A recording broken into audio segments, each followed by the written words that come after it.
ஜனனி ஜன்ம சௌக்கியானாம் வர்தனி குலசம்பதாம் பதவி பூர்வ புண்ணியானாம் லிக்கியதே ஜன்ம பத்திரிகா நீலாஞ்சன சமாபாசம் ரவிபுத்திரம் யமாகிருஜம் சாயா மார்த்தாண்ட சம்போதம் தம் நமாமி சனீஸ்வரம் காகத்வஜாய வித்மஹே கட்கஹஸ்தாய திமஹே தன்னோ மந்த பிரஜோதயாத். உலகெங்கும் வாழக்கூடிய நெக்ஸ்ட் ஜென் நேயர்கள் அனைவருக்கும் வணக்கம். நான் உங்கள் டாக்டர் வி ராஜ்குமார் சிவாச்சாரியார் பேசுகிறேன். இந்த பதிவில் நாம் பார்க்கக்கூடியது 2026ஆம் ஆண்டு ஆங்கில புத்தாண்டு கழித்து மார்ச் மாதம், அதாவது 6ஆம் தேதி 3ஆம் மாதம் 2026 சனி மகா பயிற்சி. அதாவது வாக்கிய பஞ்சாங்க முறைப்படி திருநள்ளார் மற்றும் சனி பகவானுடைய ஆலயத்தின் பிரகாரப்படி விசுவாசு வருஷம் மாசி மாதம் 22ஆம் தேதி வெள்ளிக்கிழமை அன்னைக்கு 6/3/2026 நாழிகை 4:51 காலை 8:26 மணிக்கு புரட்டாதி நட்சத்திரம் 3ஆம் பாதம் கும்பராசியிலிருந்து புரட்டாதி நட்சத்திரம் 4ஆம் பாதம் மீனராசிக்கு சனி பகவான் சஞ்சரிக்கிறார், பிரவேசிக்கிறார். ஸோ இது சமயம் 12 ராசிகள்லாம் எப்படி இருக்குது அப்படிங்கிறத நம்ம பார்க்க போகிறோம். எந்தெந்த ராசிகள் கவனமாக இருக்க வேண்டும். அதாவது நம்ம ஆளுங்க என்ன பண்ணுவாங்கன்னா, சில நேரத்தில் கிரக கட்டங்கள் எப்படி தெரியுமா, நம்மளாக போய் வாயை கொடுத்து நம்மளாக போய் வம்பளை மாட்டிக்கிறது. அதாவது இந்த படத்துலலாம் காமெடியில் சொல்கிறாங்கல்ல, நீயா எப்படி ஆப்பை தேடி தேடி போய் உட்காந்துக்கிற அப்படின்னு சொல்லி கேட்குறாங்க இல்லையா, அந்த மாதிரி. அதனால் ஓரளவுக்காவது நம்ம எப்படி இருக்கணும், என்ன செய்யணும் அப்படிங்கிறத நம்ம பார்த்துக்கணும். ஆலயம் தொழுவது சாலவும் நன்று, கோயில் இல்லாத ஊரில் குடி இருக்காது. உனக்கு நேரம் கிடைக்கும்போது போய் ஒரு தடவையாவது கோயிலுக்கு போய்ட்டு தலைக்கு குளிச்சுட்டு கோயிலுக்கு போய் சுவாமி தரிசனம் பண்ணி ஓரளவுக்காவது அதாவது கொஞ்சமாவது நமக்கு புண்ணியம் இருக்கணும். அதாவது நான் இன்னொரு விஷயமும் நான் சிறப்பான ஒரே ஒரு விஷயம் நான் சொல்ல விரும்புகிறேன். இப்போ யாராவது கோயிலுக்கு உங்கள் வீட்டில் போகிறாங்கன்னு பாருங்கள், வச்சுக்கோங்களேன். யாராவது ஒருத்தர் உங்கள் வீட்டில் ஒரு 4-5 பேர் உங்கள் வீட்டில் இருக்கீங்க. இப்போ அம்மா கோயிலுக்கு போய்ட்டு வராங்க, அக்கா கோயிலுக்கு போய்ட்டு வராங்க. அவங்க வீட்டில் இருக்கிறவங்க என்ன தெரியுமா கேட்பாங்க, ஆமாம் எப்போ பார்த்தாலும் என்ன கோயிலுக்கு போயிட்டு வந்துட்டு இருக்க, கோயிலுக்கு போயிட்டு வந்து நீ என்னத்தை சாதிச்ச அப்படின்னா, உன்னுடைய கர்மம் அவ்வளவுதான், உனக்கு தெரிஞ்சது அவ்வளவுதான். இதே அவங்க கோயிலுக்கு போயிட்டு வரதுனால தான் அவங்களுக்கு சில விஷயங்களும் நல்லதா. ஆனால் நீ அவங்கள என்ன சொல்கிற, என்ன கோயிலுக்கு போயிட்டு வந்து என்ன சாதிச்சுட்ட, என்ன பண்ணிட்டா, உனக்கு என்ன பண்ணினது தெய்வம் அப்படின்னு உனக்கு தெரிஞ்சது அவ்வளோதான், உன்னுடைய கர்மம் அவ்வளவுதான், உனக்கு அவ்வளோதான் புத்தி, உனக்கு அவ்வளோதான், உனக்கு தெரியறதுக்கு உனக்கு வாய்ப்பு. அதுக்கு மேலே தெரிஞ்சிட்டா தான் நீ நன்னா இருப்பியே. அதனால் இந்த சனி பயிற்சி அப்படின்னும் பொழுது அட்லீஸ்ட் உன்னுடைய ராசி உனக்கு தெரிஞ்சதுன்னு என்ன அப்படிங்கிறத கேட்டு அதற்கு தகுந்தாற்போல் நீ பரிகாரம் செஞ்சுட்டு வந்தேன்னு சொன்னால் உன்னுடைய வாழ்க்கையில் மேலே மேலே நீ சிறப்பாக இருப்பாங்க. வாங்க மேஷ ராசிலேருந்து மீனராசிக்குள்ளே வீடியோக்குள்ளே போகலாம். மகர ராசி நேயர்களை, இது சாதாரண சனி பகவான் அல்ல. உங்கள் வாழ்க்கையின் கம்பீர மாற்றம் இப்பொழுது தொடங்குகிறது. இதை நல்ல ஞாபகம் வச்சுக்கோங்க. சனி பகவான் உங்கள் ஜென்ம ராசியிலிருந்து, சில பேருக்கு பார்த்தீங்கன்னா ஜென்ம ராசியிலிருந்து அப்படின்னு சொல்கிறாங்க. மகர ராசி கும்பராசி சனி பகவானுடைய வீடு. ஜென்ம ராசியிலிருந்து மாறி கும்பராசியிலிருந்து அடுத்தது மீனராசி அப்படின்னு இந்த இடம் மாறுறது, 2.5 வருஷத்துக்கு ஒரு தடவை இடம் மாறுறது அப்படிங்கிறது பணம், குடும்பம், பேச்சு, பொறுப்பு, கட்டுப்பாடு, சில உயர்வுகள் எல்லாமே இருக்கும். சோதனைகளும் இருக்குது, அதே சமயத்தில் சாதனைகள் அதிகமாக இருக்குது அப்படின்னு சொல்லலாம். சனி பகவான் பார்த்தீங்கன்னா வரவு செலவு சமநிலை கட்டாயம். குடும்ப பேச்சு கவனம் இல்லாமல் நடந்தால் பெரிய அளவில் மிஸ் அண்டர்ஸ்டாண்டிங் இருக்கும். வேலை மற்றும் பொருளாதாரத்தில் மெல்ல நகரும், ஆனால் நல்ல வெற்றியை உண்டு செய்யும். அதாவது குடும்பத்தில் மகர ராசிக்காரர்கள் பேசும்பொழுது கூட கவனமாக பேச வேண்டும். சில கணவர்மார்கள் நீங்கள் பேசுகிறத கேட்க மாட்டாங்க, நீங்கள் பேசுகிறத சில காது கொடுத்து கேட்க மாட்டாங்க. இதனால் சண்டை பிரச்சனைகள் பண்ணக்கூடாது. ஏதோ சரி கொண்டு போடலாம், வாழ்க்கையை கடந்து போய்கிட்டே இருக்கணும். பாசிட்டிவ் அஸ்பெக்ட்ஸ் அப்படின்னு சொல்லும்போது நீண்ட நாள் கிடைக்காத முயற்சிகள் நிறைவு, வாழ்க்கையில் நிதானம் பெறும், திடீர் கவர்மெண்ட் சோர்ஸ் ஹெல்ப் வரதுக்கான வாய்ப்புகள் இருக்குது, சேமிப்பு உருவாகும். நெகட்டிவான விஷயங்கள் பார்த்திங்கன்னா அன்னெசரிலி எக்ஸ்பென்சிவ் பண்ணாதீங்க, தேவையில்லாத செலவுகள் வேண்டாம்.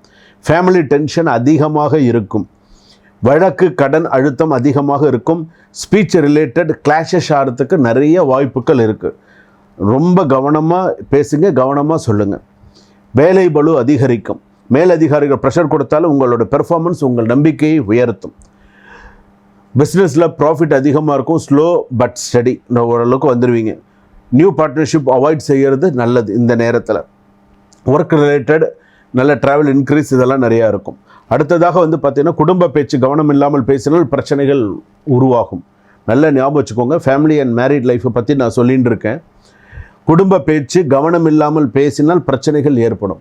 தேவையில்லை பேசணும். உங்ககிட்ட பேசுகிறதுக்கு ஒருத்தருக்கு விருப்பம் இல்லை, நீங்கள் பேசாதீங்க, வாட்டுக்கு மௌனமாக இருந்துட்டு போங்க. அவங்களாம் வந்து பேச போகிறாங்க. பார்த்து. ஏன்னா சண்டைகள் நிறைய வரக்கூடாது. தம்பதிகளுக்குள் மிஸ் அண்டர்ஸ்டாண்டிங் நிறையா வருமா? வீட்டில் வந்து பார்த்திங்கன்னா வீட்டில் குழந்தைகளுக்கு உடல்நிலை பாதிப்பு அடிக்கடி வரும். குடும்பத்தில் புதிய அசட்ஸ் வாங்க பிளானிங் செய்யறதுக்கான வாய்ப்புகள்லாம் உண்டு. சந்தேகத்தை விடுங்க. நல்ல மெச்சூரிட்டியாக இருக்கிறதுக்கு பழகிக்கோங்க. லவ் அண்ட் ரிலேஷன்ஷிப்பில் காதலர்கள் கம்யூனிகேஷன்ஸ் இம்ப்ரூவ் செய்தால் உறவு நீடிக்கும். நல்ல சில கம்யூனிகேஷன்ஸ் பேசுகிறது சொல்கிறதுலாம் இருக்கணும்.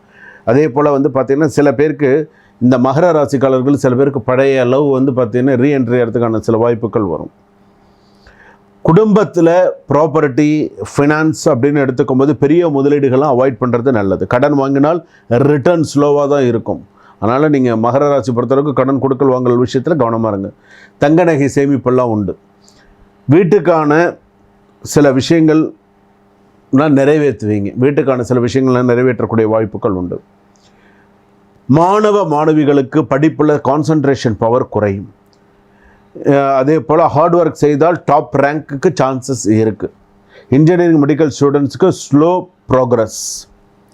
ஸோ உங்களுக்கு லீகல் மற்றும் கோர்ட்டு கேஸ் இதெல்லாம் மற்றும் எப்படி இருக்கும் அப்படின்னு சொன்னால் பழைய வழக்குகள் நீளும் போய்கிட்டே இருக்கும்.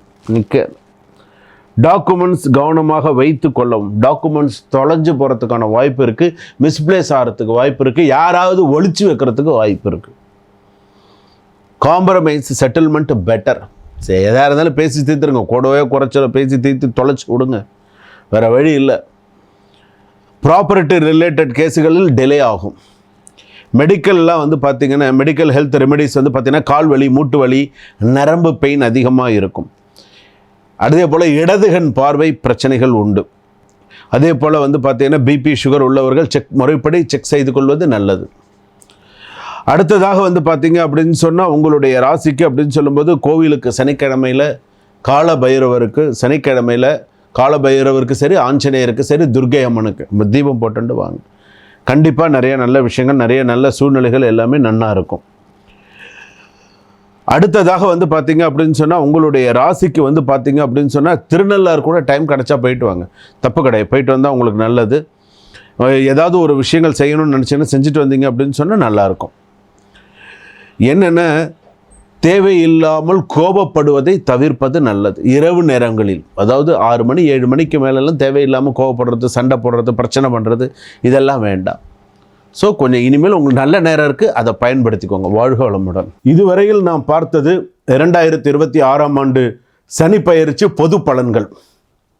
உங்களுடைய சுய ஜாதகப்படி, ஜென்ம ஜாதகப்படி சனி பகவான் எந்த ராசியில் இருக்காரோ, இப்போ கோச்சார ரீதியாக எந்த ராசியில் இருக்காரோ அதை வைத்து தான் முழுமையான பலன்கள் நாம் தெரிந்து கொள்ள முடியும்.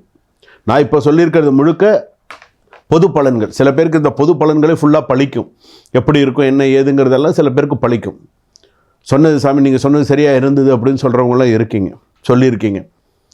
அது சமயம் நம்ம வந்து கீழே டிஸ்கிரிப்ஷனில் நம்பர் கொடுத்துருக்காங்க. இந்த நம்பருக்கு ஃபோன் பண்ணி எப்போ நீங்கள் ஓய்வாக இருக்கீங்களோ, நீங்கள் குடும்பத்தில் ஒரு 10 நிமிஷம் நான் ஓய்வாக இருக்கேன், ஒரு அரை மணி நேரம் நான் ஓய்வாக இருக்கேன், இந்த நேரத்தில் நான் என்னுடைய ஜாதகத்தை தெரிந்துட்டால் நான் சாமிக்கிட்ட குருஜிக்கிட்ட நான் பேசினா என்னுடைய ஜாதகத்தை படி நான் சில விஷயங்கள் நான் தெரிஞ்சுக்க முடியும் அப்படின்னு நீங்கள் நினச்சிங்கன்னா அந்த நேரத்தை பயன்படுத்தி டிஸ்கிரிப்ஷனில் நம்பர் இருக்குது.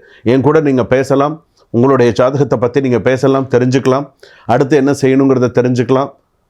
ஸோ உங்களுக்கு எல்லாமே நல்லபடியாக நடக்கும். சரிங்களா? சுபம். வாழ்க வளமுடன்.